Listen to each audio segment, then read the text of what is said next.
Fermented World channel. Today we are bottling the fig and cinnamon mead. This has been sat in there on a load more figs and 2 sticks of cinnamon.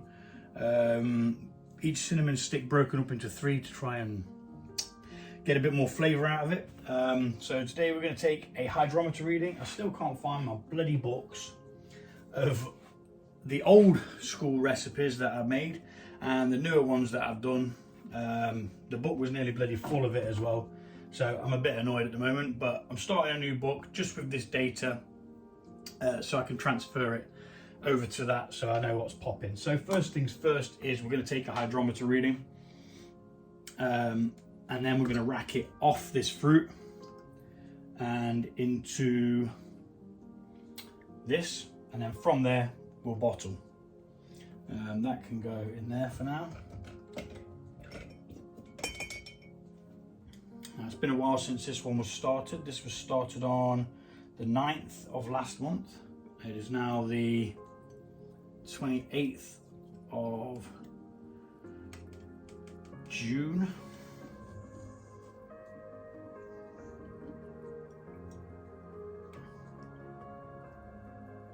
So it's had a good amount of time now to rest on that. Hopefully give some of that fig flavour back once the stoppers are in so that it can't ferment anymore. And the sugars from the figs as well should transfer, making it a little bit sweeter. Let's bring it there so you can see what I'm doing. We are at 22, looking nice and clear. It's got a bit of a nice colour to it as well. That must have come out of the fig. So 1.022. That's the science done. Let's have a taste. I never get a tasting glass. Don't know why, because I always have a taste. It's a perfect excuse, as I always say, to be drinking during the middle of the day, on a weekday as well. It smells promising.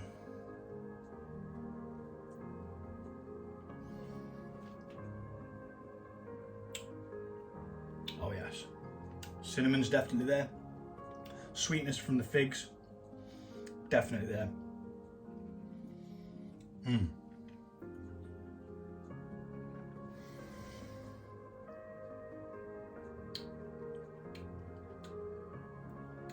It's almost a little bit of spice in there from the cinnamon. Kind of hits you at the back of the throat. Very nice. Impressed. It took a while because I think I left it sat on those for, it must be 3 weeks now, easily. Maybe even a bit longer. So yeah, it's been in there quite a while, but you need it to in secondary like that. It needs to sit in the fruits that you're adding to it, because we put fruits in it to begin with, but it fermented the sugars of that out. So you don't get much flavour from it. Probably a little bit of colour. I mean, looking at that now, that looks gorgeous, doesn't it? You can see my hand through it, like, whoa. It's nice and clear. I mean, it's a bit cloudy where I've moved it, picked it up. But yeah, we're gonna rack this off. I'll speed it up because it's boring. Once you've seen one done, you've seen them all. That can go in there. It's already got the stoppers in, so this is ready to bottle. Yum yum. So let's crack on with this.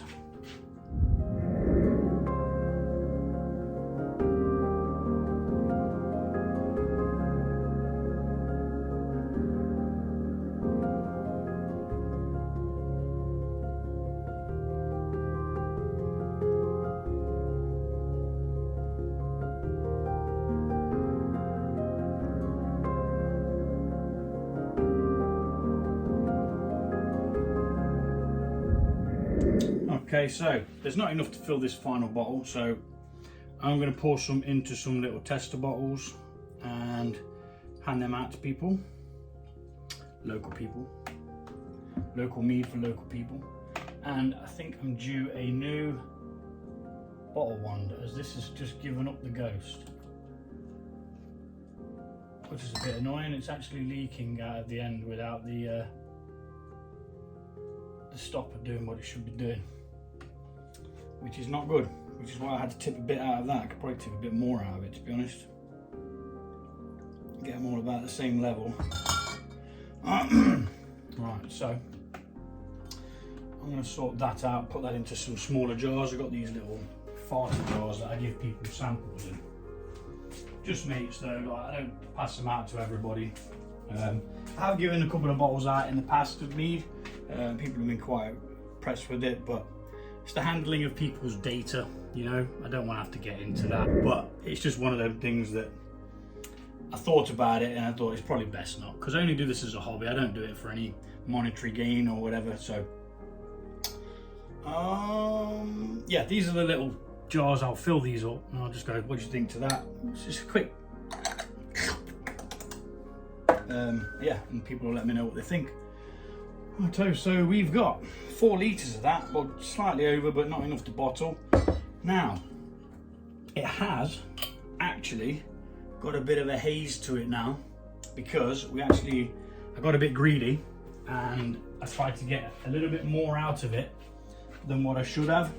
And if you can see, that bit at the bottom there was just like ultra gunky. So, you know, it is what it is. It will fizzle out into the bottom of the bottle, and I always decant my bottles anyway, because I'll open one at the weekend, probably Friday, and I'll drink some Saturday and Sunday as well. So the bottle always gets used, no doubt about it. So yeah, we're going to get this labelled up as to what it is. I can't tell you the flipping ABV. Oh yeah, I can tell you the ABV, because I've written down what the final gravity was, and the original gravity is on here. So 1 second and I'll tell you what the ABV is. So scratch that, I can't tell you what the ABV is because this fermented further out, and I know that we added extra honey to it, so it's an incorrect reading, so I won't even bother telling you what it says that it is. Because that wouldn't have been the final gravity. The gravity would have been lower than that. Then the figs have added sweetness in the form of sugars, fruit sugar, fructose I think it'll be called, and then we added honey to it as well to sweeten it back up a little bit, because it was a bit bland. So yeah, anyway, we'll get these labelled up and they'll go out into the store, wait a month, and we'll drink 4 done, and we're going to go bottle another 4 now, which will be the orange mead at the end, made with orange juice. Thanks for watching, and I'll see you all soon. Take it easy.